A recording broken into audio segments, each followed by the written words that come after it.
한 주간 동안 평안하셨습니까? 주일을 거룩히 지키기 위해서 주의 전에 달려나온 여러분들을 진심으로 환영합니다.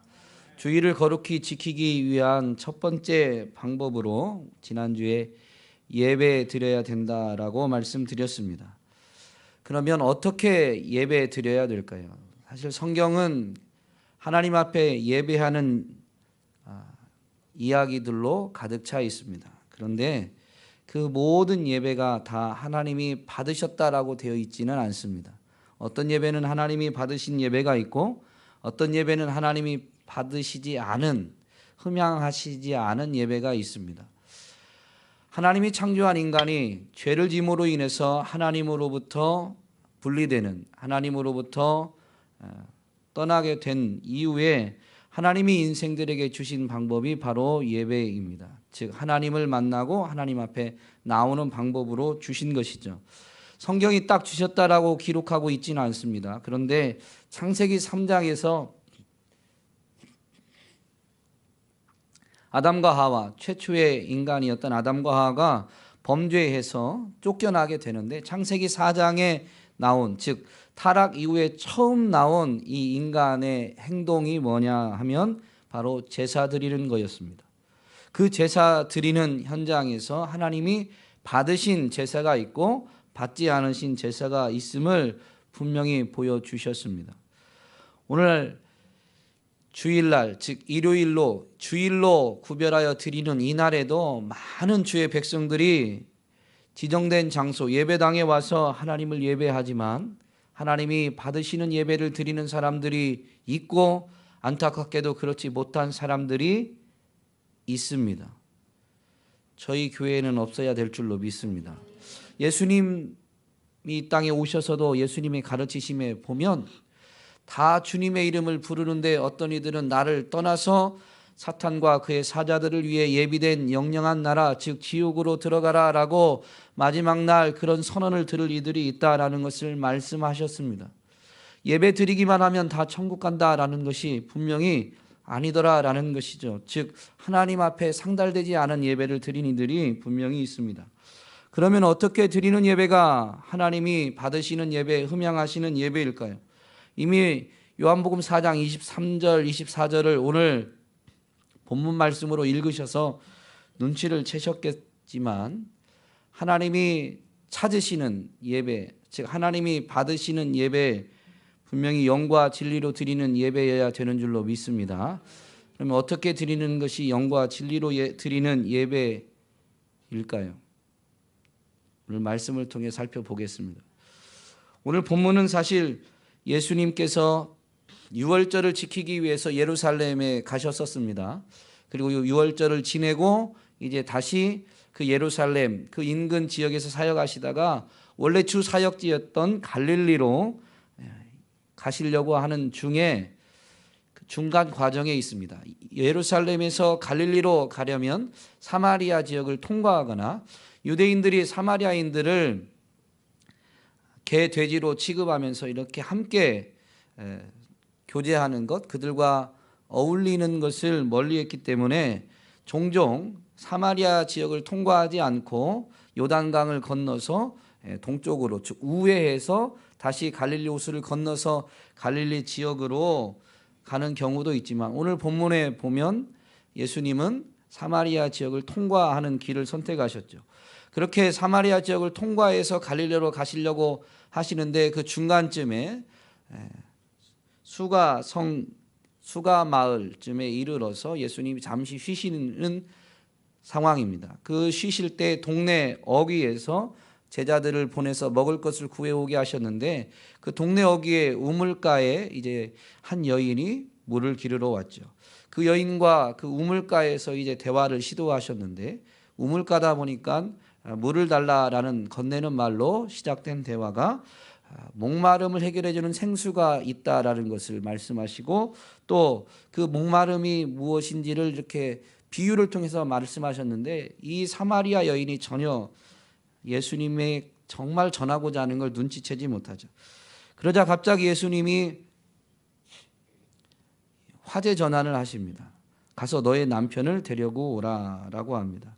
이 남편에 대한 이야기 때문에 사마리아 여인이 이분이 선지자 중에 하나이다라고 깨닫게 됩니다. 그러면서 그렇게 이야기하고 예수님이 선지자 중에 하나임을 이렇게 깨달은 여인이 갑자기 화제를 전환합니다. 예배에 대한 말로 화제를 전환하게 되죠. 오늘 저희가 함께 읽은 본문 바로 앞에 보면 20절에 여자가 이렇게 이야기합니다. 우리 조상들은 이 산에서 예배하였는데 당신들의 말은 예배할 곳이 예루살렘에 있다 합니다라고 이야기합니다.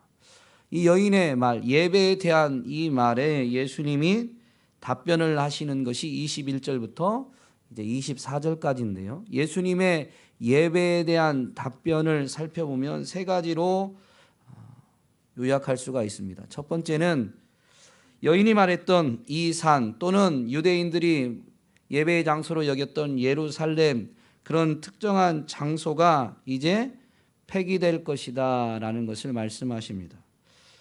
지금까지는 그리심산에서 또는 예루살렘 거기 성전에서 예배해야 된다라고 했는데 이제 그것이 폐기될 거라고 예수님이 말씀하시는 것이죠.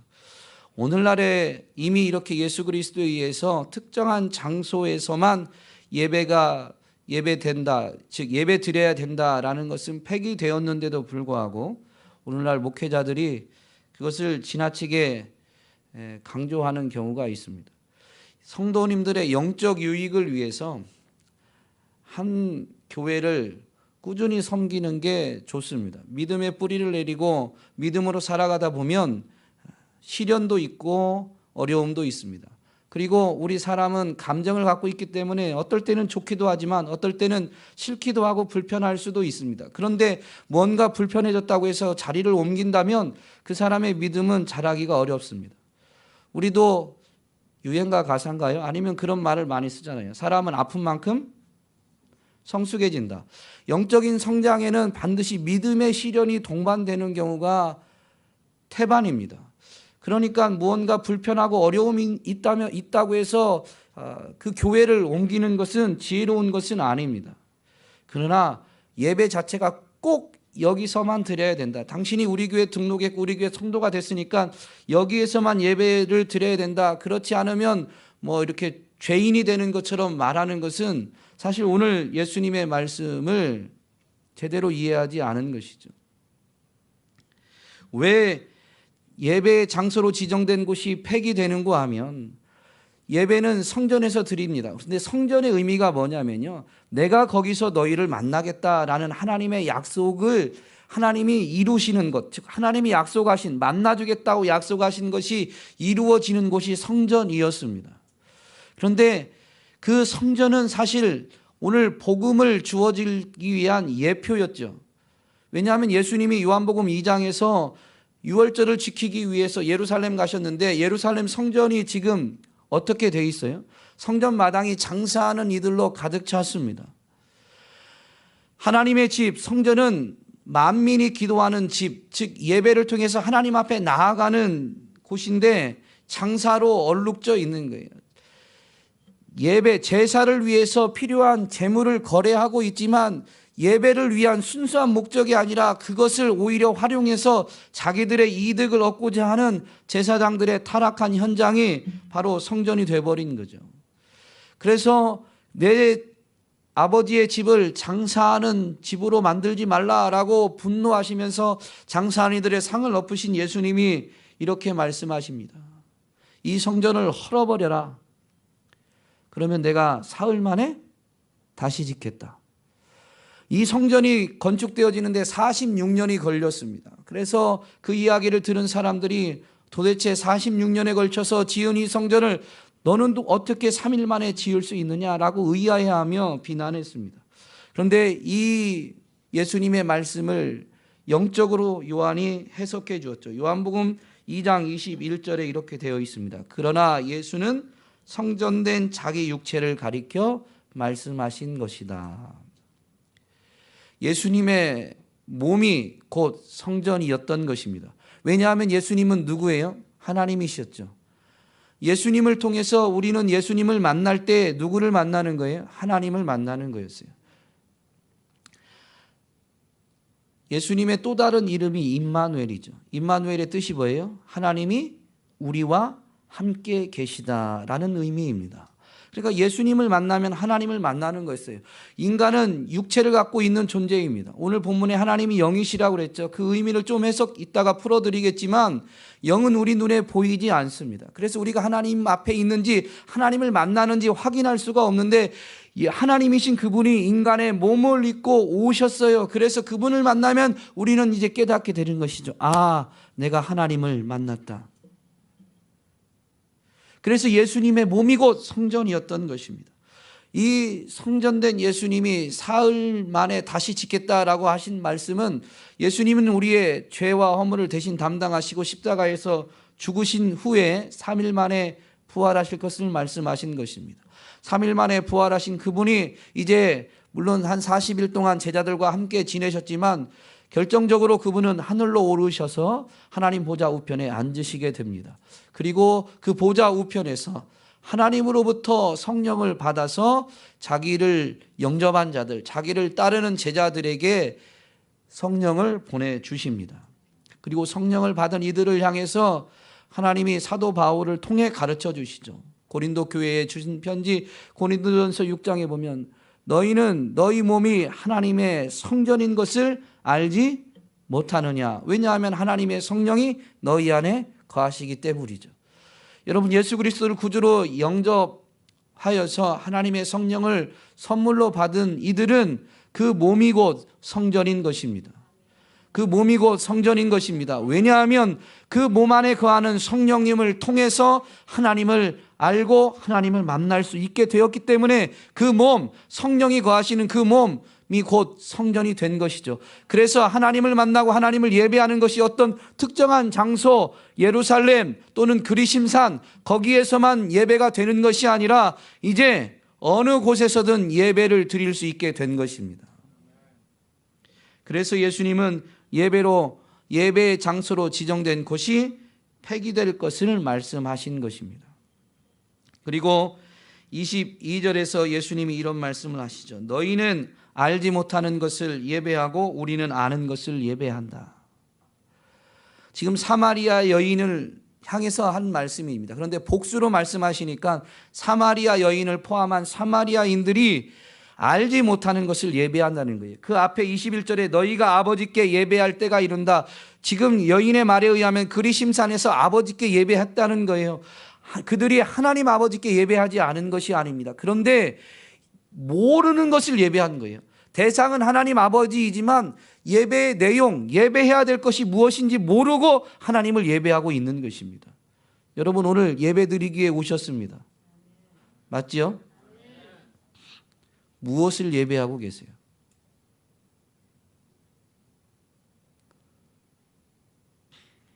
다 아시면서 이렇게 또 대답 안 하시는 거는 한결같으신데, 신앙 안에서 변하지 않는다는 건 참 좋은데요. 이것도 좋다고 할 수 있을지 제가 참 의문이 들지만 어쨌든 아시는 줄로 알고 되새기라고 말씀을 전하도록 하겠습니다. 사마리아인들은 알지 못하는 것을 예배하는데 우리는 아는 것을 예배한다라고 하시면서 그 다음에 뭐라고 되어 있죠? 22절에 이제 읽는 것도 안 해주시려고. 자, 뭐라고 되어 있죠? 이는 구원이 유대인에게서 남이라. 그럼 너희가 알지 못한다는 것은 사마리아 여인을 포함한 사마리아인들을 지금 말씀하신 거고, 우리는 예수님을 포함한 유대인들을 말씀하신 것입니다. 물론 예수님이 하나님으로서 말씀하실 때 그 우리라는 표현은 삼위일체를 의미하는 것일 수도 있지만 오늘 요한복음 앞부분을 보면 지금 이 말씀은 사마리아 여인과의 대화에서 사마리아 여인에게 하신 말씀인데요. 사마리아 여인이 지금 예수님을 누구로 이해하고 있느냐라는 것이죠.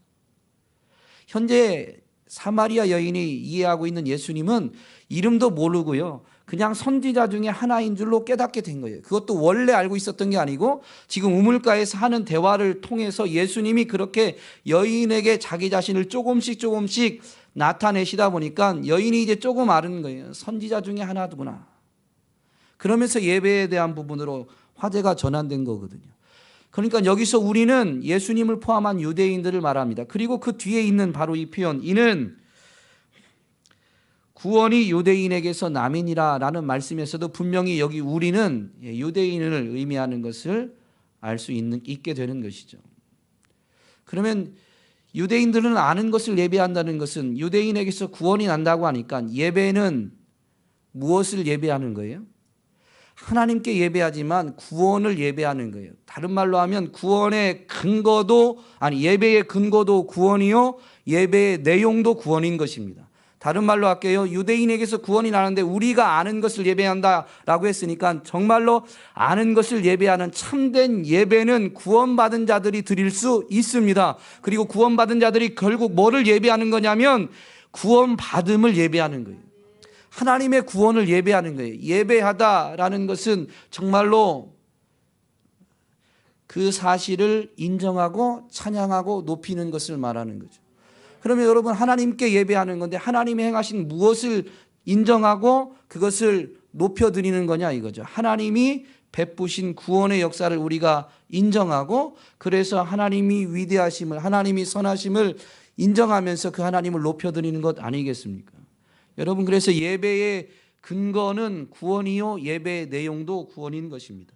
이것을 지금 사마리아 여인들이 모른다라고 하신 거예요. 왜냐하면 사마리아인들은 성경을 모세오경만 인정했습니다.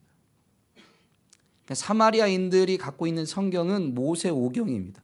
그 뒤에 쓰여진 오늘 우리가 갖고 있는 구약 성경, 지금 예수님과 사마리아인의 대화 시점에 보면 신약 성경은 아직 이루어지지 않은 거죠. 예수님 생존해 계시니까 신약 성경은 아직 완성되어 있지 않습니다. 구약 성경이 성경이에요.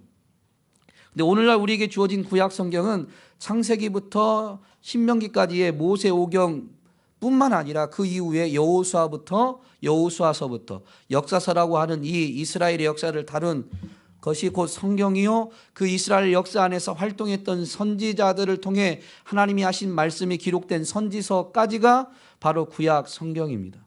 그런데 사마리아인들은 이 부분을 인정하지 않았어요. 모세오경만 인정했습니다. 근데 모세오경, 신명기로 끝나는 모세오경만 인정하게 되면 무엇을 기다리게 되느냐라는 것인데요.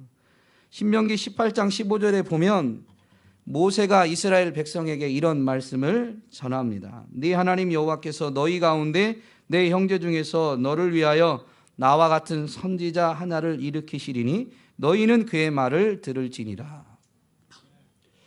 모세오경까지만 볼 때 하나님으로부터 와서 하나님의 말씀을 대언하는 사람은 모세인데, 이제 그런 모세를 하나님이 다시 보낼 거니까 너희는 하나님이 보내는 그 모세가 오면 그의 말을 들으라라고 지금 말씀한 거예요. 그런데 이 신명기 끝에 어떻게 되어 있냐? 신명기 34장 10절에 이렇게 되어 있습니다. 그 후에는 이스라엘의 모세와 같은 선지자가 일어나지 못하였나니 모세는 여호와께서 대면하여 아시던 자요라고 되어 있습니다. 그 후에는 지금 모세와 같은 선지자가 일어나지 않았어요. 구약의 역사가 끝날 때까지 당연히 일어나지 않았죠. 왜냐하면 모세와 같은 선지자는 누구를 일컫냐면 예수 그리스도를 일컫는 건데, 이들은 지금 그것을 모르고 있는 거예요. 그냥 모세와 같은 선지자, 율법을 우리에게 풀어주고 그래서 우리로 하여금 율법을 준행해서 하나님의 구원을 얻고 누리게 해줄 그 선지자를 찾고 있습니다. 그런데 이스라엘의 역사와 선지자를 통해서 하나님이 나타내신 하나님의 말씀이 뭐냐면, 아무리 율법이 주어졌지만 그 율법의 행위로 인간은 구원을 얻을 수 있다 없다? 없다라는 것입니다. 그것이 이스라엘의 역사가 보여준 거예요. 하나님의 율법이 주어졌는데도 불구하고 이 이스라엘 백성은 율법대로 사나요? 아니면 자기 소견에 오른 대로 살았나요? 자기 소견에 오른 대로 살아가더라 이겁니다. 그래서 선지자를 통해서 하나님이 메시아를 보낼 것과 메시아를 통해서 구원을 완성하고 그 메시아를 통해서 그 이후에 새 영을 부어 주실 것을 하나님이 말씀하신 것이 선지서입니다. 그런데 이것을 인정하지 않다 보니까 메시아를 고대하지 않고 메시아를 통해서 이루어질 구원과 그로 인해서 부어질 새 영에 대한 기대가 전혀 없는 것입니다. 그저 율법을 풀어주고 우리를 율법을 더 잘 지킬 수 있도록 가르쳐줄 율법 교사, 모세와 같은 율법 교사만 기다리고 있는 거죠. 그러니 하나님의 구원을 맛볼 수도 없고 하나님의 구원을 맛보지 못하니 정말로 예배해야 될 것을 예배할 수 없는 것이죠.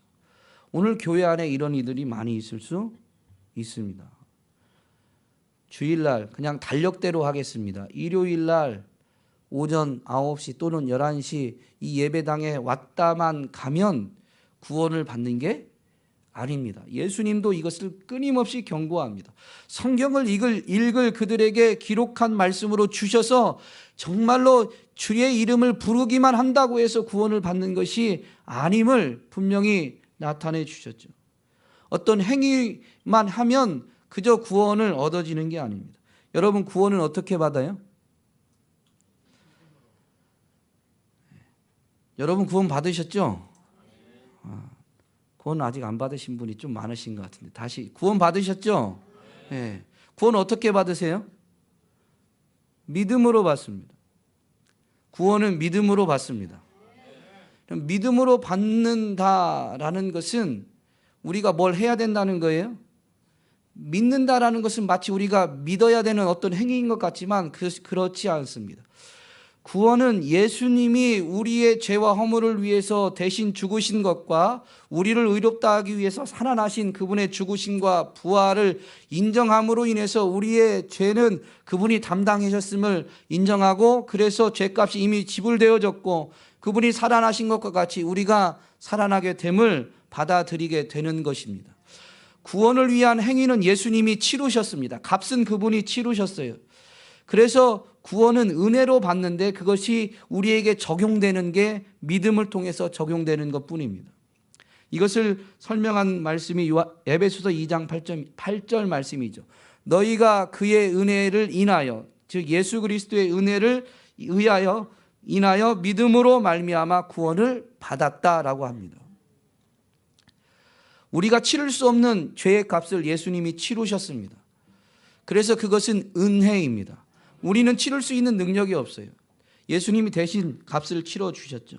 그런데 그 예수님이 대신 값을 치러 주셨어도 그것이 오늘 우리에게 적용되는 것은 우리의 믿음, 정말로 예수님이 나의 죄 때문에 나를 대신해서 죽으신 것이 맞습니다 라는 우리의 이 동의함과 인정함, 그것을 통해서 우리에게 그 구원이 적용되어지는 것이죠. 그래서 이 뒤에 이렇게 더 자세히 설명합니다. 이것은 너희에게서 난 것이 아니요 하나님의 선물이다.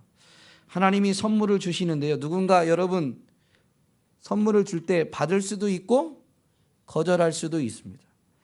받았다고 해서 그것이 내가 값을 다 치르고 정말로 내 거야 너는 이제 안 돼 뭐 이런 말을 할 수 있나요 없나요? 선물 준 사람 앞에서는 그렇게 말할 수 없어요. 값은 선물을 산 사람이 치렀고 사랑 때문에 그 선물을 준 거죠. 물론 받으면 이제 내 것이 되지만 최소한 선물을 준 사람 앞에서는 그것을 위해서 내가 어떤 대단한 노력을 갖고 그것을 받기에 합당한 것처럼 말할 수가 없는 것입니다. 이게 구원이다라는 것이죠. 그러면 여러분 믿음은 어떻게 생겨요? 여러분 마음대로 내가 진짜 그걸 믿어야지 즉 인정해야지 한다고 해서 그게 되나요 안 되나요? 믿음은 우리 마음대로 되지 않습니다. 하나님의 선물이다라는 이 표현이 그걸 자세히 깨닫게 해주죠. 그런데 어쨌든 그럼에도 불구하고 믿음이 생기는 루트는 분명히 있습니다. 우리 마음대로 되지 않지만 분명히 루트가 있어요. 그게 무엇인가 하면 바로 하나님의 말씀을 듣는 것에 있습니다. 그러니까 지금 말씀을 제대로 들어야 믿음이 생기고 그 믿음으로 말미암아 구원을 얻는데 사마리아인들은 하나님의 온전한 말씀을 갖고 있지 않았기 때문에 지금 구원을 이해하지 못한 것입니다. 그러다 보니 알지 못하는 것만 예배하게 되는 온전히 하나님이 흠양하실 만한 예배를 드릴 수 없게 된 것이죠. 오늘 예배 자리에 나오신 여러분들 하나님의 말씀을 압축해서 전에 들었고 그것을 깨달으셨지만 그 구원의 풍성한 은혜를 누리기 위해서는 말씀을 계속 사모하시고 말씀을 자꾸 읽고 들으셔야 되는 줄로 믿습니다. 그러면 풍성한 구원의 은혜를 맛보시게 되고 그 구원을 깨닫고 깨닫는 만큼, 구원의 은혜를 아는 만큼 우리는 더욱 하나님을 기쁘시게 해드리는, 하나님이 기뻐 받으시는 참된 예배를 드릴 수 있게 될 줄로 믿습니다. 이어서 정말로 이제 참된 예배에 대해서 예수님이 말씀하시는데, 하나님은 그런 참된 예배자를 찾고 계신다라고 하시면서, 참된 예배는 하나님이 영이시기 때문에 영과 진리로 예배해야 된다라고 말씀하셨습니다. 영과 진리로 예배 드리는 것이 참된 예배인데, 이유는 왜 영과 진리로 드려야 되냐면 하나님이 영이시기 때문입니다. 그럼 하나님이 영이시다라는 이 의미가 무엇인가 하면, 지금 이 말씀을 나누고 있는, 이 말씀을 전하는 예수님, 그리고 그 말씀을 듣는 이들에게 주어진 성경은 구약 성경입니다. 구약 성경에서 하나님이 영이다라고 할 때 이 영이다라는 의미가 뭐냐면요, 이사야서 31장 3절에 나와 있습니다. 한번 읽어볼까요? 띄워주실 텐데 시작.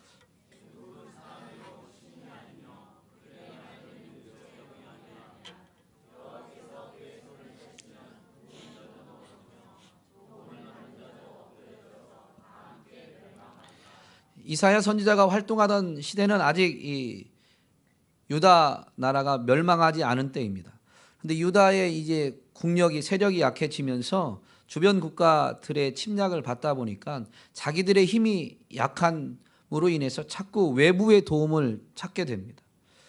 사실 하나님의 백성들은, 하나님의 나라, 하나님의 백성은 하나님이 지키시는데, 이 이스라엘 백성들이 하나님을 의지하지 않고 자꾸 다른 나라들을 의지하게 돼요. 그 대표적인 나라가 애굽이었습니다. 자꾸 애굽에 가서 도와달라, 지원군을 보내달라라고 요청을 하게 된 것이죠. 그런데 그렇게 이스라엘 백성들이 의지했던, 도움을 구했던 그 애굽이 신이 아니고 사람이다라는 것입니다. 그리고 애굽에 있는 그 말들, 즉 군사력을 상징하는 거죠. 그것이 육체지 영이 아니다라고 합니다. 즉 사람이 육체고 신은 영이다라는 것을 이렇게 대조해서 말씀하신 거예요. 그래서 영이다, 하나님이 영이시다라는 이 표현은, 하나님은 인간, 육체를 가진 인간을 초월하는 신이시다라는 의미이고요. 그 앞에 모세오경이나 이런 데에서 영이신 하나님이 창조 현장에서 그 사람에게 호흡으로 영을 불어넣으신 장면들 보면, 이 하나님이 영이시다라는 것은 하나님이 신이신데 어떤 신이시냐? 창조의 능력을 갖춘 신이시다. 그래서 그 하나님이 세계를 새롭게 하신다라는 것을 의미하는 것입니다. 하나님은 창조의 능력을 갖추신 신이십니다. 그런데 이 영이다라는 표현의 의미를 보면 육체가 아니다, 인간이 아니다라는 이것과 대조시킨 거잖아요. 즉 우리 눈으로 볼 수 있다, 없다. 육체는 눈으로 확인이 돼요. 볼 수가 있어요. 그런데 하나님은 영이시기 때문에 눈으로는 볼 수가 없는 것입니다. 눈으로 볼 수 없다라는 건 진짜 눈으로는 못 보고 우리가 어떻게 느낄 수 있다, 이런 의미가 아닙니다. 인간의 감각을 가지고는 하나님을 알 수 없다라는 의미인 거죠. 그래서 하나님은 어떻게 알게 되냐면, 하나님이 자기 자신을 나타내 보이시는 만큼만 하나님을 알 수가 있습니다. 하나님이 자기 자신을 나타내 보이시지 않으면 인간은 하나님을 알 수 없는 것이죠. 하나님은 그래서 자기 자신을 나타내시기로 결정하셨고요. 구약에서는 어떻게 하나님은 자기 자신을 나타내셨나요?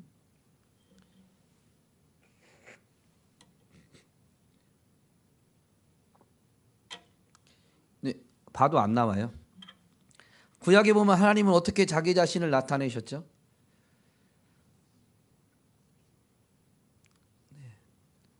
말씀하심으로 나타내셨습니다. 하나님이 구원의 역사를 이루실 때는 반드시 사람을 통해서 이루시는데, 그 구원의 역사를 이루실 그 사람, 하나님의 대리인격의 사람을 사용하실 때 하나님은 그를 어떻게 하세요? 부르시죠.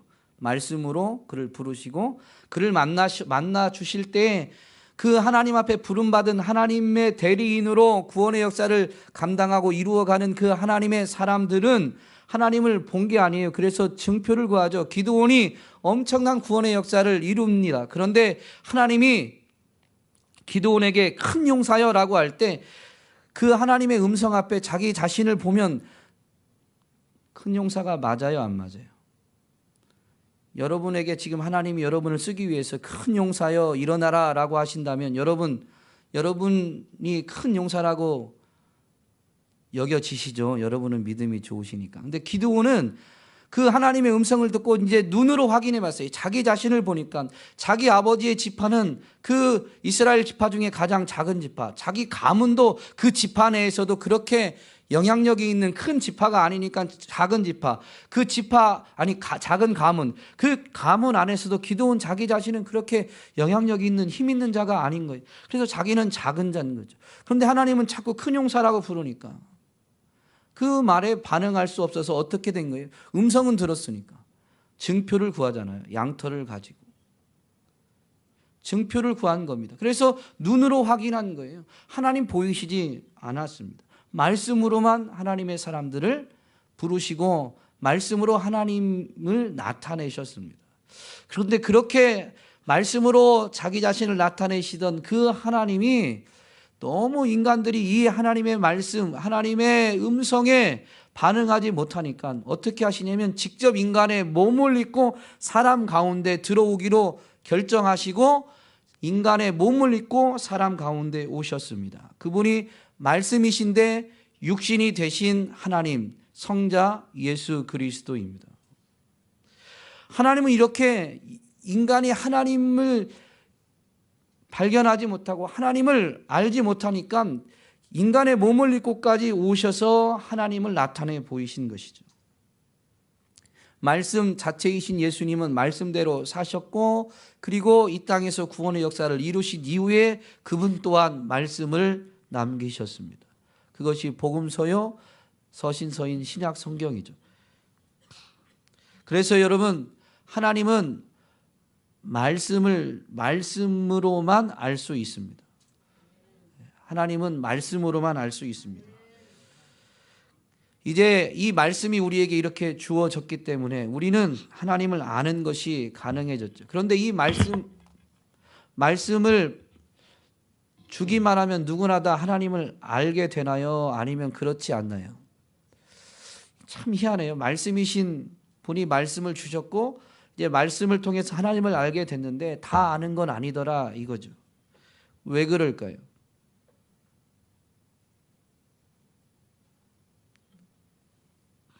하나님은 영이시니까. 말씀을 통해 알 수 있지만 말씀만 가지고는 하나님을 다 아는 건 아니더라 이거죠. 하나님은 영이시기 때문에 영이 필요합니다. 요한복음 4장 앞에 뭐가 있죠? 3장이 있습니다. 너무 어렵게 생각하시네요. 3장의 내용이 기억 안 나면 3장만 있는 겁니다. 근데 3장에 뭐가 나오냐면 니고데모와 예수님과의 대화가 나오죠.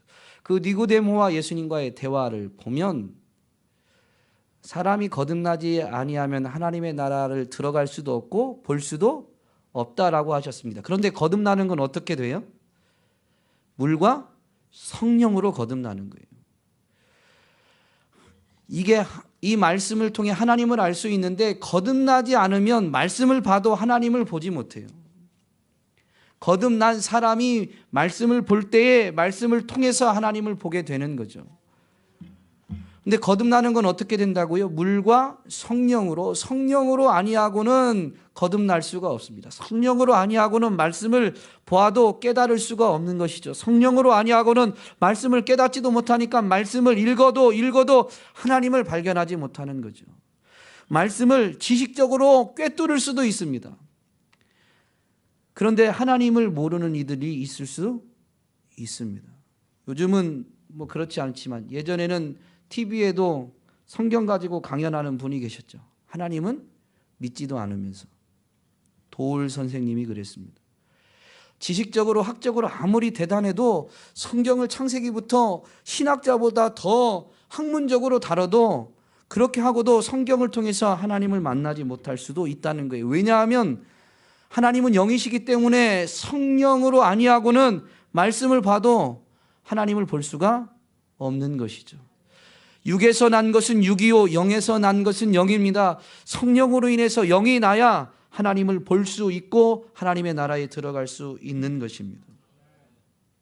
그래서 영과 진리로 하나님을 예배한다라는 것은 영은 따르고 진리 따로, 그래서 두 가지 어떤 특징적 요소들을 갖추어야만 하나님을 예배하는 것이 아니라, 말씀이신 그분이 인간의 몸을 입고 이 땅에 오셔서 하나님을 나타내셨을 뿐만 아니라 그분이 말씀을 남기셨고 승천하셔서 말씀을 통해 자기 자신을 영접하게 된 사람들에게 성령을 보내주시는 분이신데, 그분을 통해서, 즉 그분으로 인해서 받게 된 성령을 통해서 하나님을 예배할 수 있다라는 것이기 때문에, 영과 진리는 물론 이렇게 구분지어 말할 수는 있겠지만 분리돼서 영이 무엇 따로 진리 따로 두 가지 특징적 요소를 갖춰야 하나님을 참되게 예배할 수 있는 것은 아닌 것이죠. 영과 진리는 구분되어지는 것 같지만 하나입니다. 하나님에 의해서, 하나님이신 그분이 말씀으로, 정말로 말씀이신데 그분이 인간의 몸을 입고 오신 그 진리이신 예수님으로 인해서 우리는 구원을 얻게 된 것이죠. 그리고 그로 인해서 우리는 하나님을 예배할 수 있는데, 그 예배는 진리이신 그분이 보내신 진리의 영 성령에 의해서 하나님을 예배할 수 있는 것입니다. 그러면 이 예배의 자리에서 우리가 이 구원받은 은혜를 인하여서 예배드리게 되고 구원받음을 하나님 앞에 예배하게 되는데요, 그것이 성령의 역사다라는 것입니다. 그래서 예배의 자리에 오면 여러분, 주의 음성에 이런 음성이 들려야 됩니다. 너는 구원받은 하나님의 백성이요 독생자의 생명을 아끼지 않고 내어주기까지 사랑받은 하나님의 자녀이다. 이 음성이 예배의 자리에서 계속 울려 퍼지는 거죠. 그리고 그것을 우리로 하여금 다시 되새기고, 이미 구원받은 우리들은 되새기고 다시 구원을 맛보고 누리게 되는 것입니다. 구원은 영생입니다. 여러분, 구원받았다는 건 뭐예요? 영생을 얻었다라는 것입니다. 주일에 대한 의미를 설명하면서 그 영생은 소유가 아니라고 그랬습니다. 기억이 나시나요? 처음 설교하는 저는, 영생은 소유가 아닙니다. 이미 소유돼서 이제 내가 킵하고 있는 어떤 것이 아니고 영원한 생명이 영생인데, 생명은 어때요? 그냥 그 순간에 하나님이 주셔서 누리는 거예요. 어려운 얘기인가요? 예배의 자리에서 구원을 되새기고 구원을 누린다라는 것은 그 구원을 주신 분이 하나님이시고 그로 인해서 지금 생명이 우리에게 주어지고 있고 그 생명을 맛보고 누리고 있다라는 것을, 그것을 영생이라고 표현하는 거죠. 그래서 하나님이 영원하시고 그분이 영원히 생명을 주시기 때문에 그 영생을 우리는 누리는 것입니다. 이제 영생은 내 거야, 이제 하나님 없이도 영생이 되는 그런 게 아닙니다. 소유물이 아니에요. 그 얘기는 구원도 이제 받았다라고 해서, 받았다라는 과거형이니까 이제 구원은 내 거고 나는 이제 뭐라고 해야 될까요? 조금 흐트러져도 구원과 상관없는, 구원이 이미 확보된 것처럼 말해서는 결코 안 됩니다. 적어도 하나님 앞에서는. 왜냐하면 하나님이 주시는 거니까. 그것이 확인되고 계속 누려지는 게 바로 이 예배의 자리인 것이죠. 뭐를 통해서요? 진리의 말씀과 진리의 영이신 성령으로 인하여서 확인되어지고 누려지는 것입니다. 그래서 예배는 그것을 찾고 되새기고 인정하고 선포하는 것이죠. 육체를 가진 이들은 이것을 할 수가 없습니다. 왜냐하면 육에 보이는 것에 휩쓸리니까. 육체로만은 안 되는 거죠.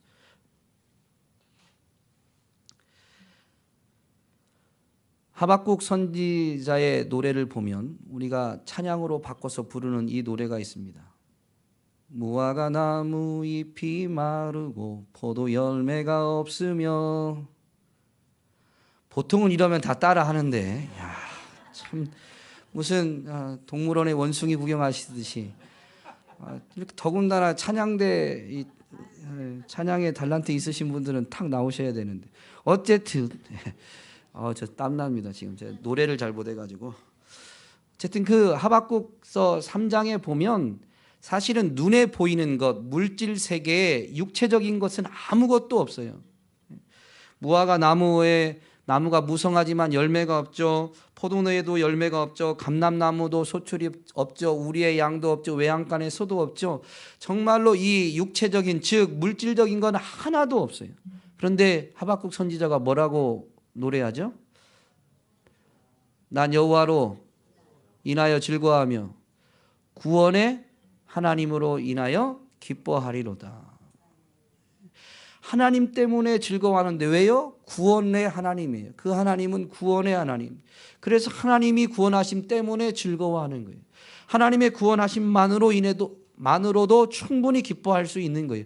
그런데 육체만 가지고는 이게 보여지지 않고 이게 누려지지 않는 거죠. 그래서 영과 진리가 필요한 것입니다. 구원을 노래해야 되는데 영과 진리가 필요한 것이죠. 여러분 지금도 아멘이 안 나오잖아요. 왜냐하면 우리 힘으로 하려고 하면 그렇습니다.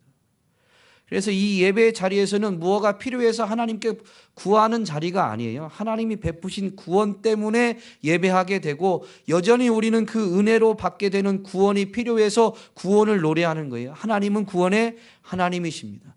하나님은 오늘도 우리를 건지시는 하나님이십니다.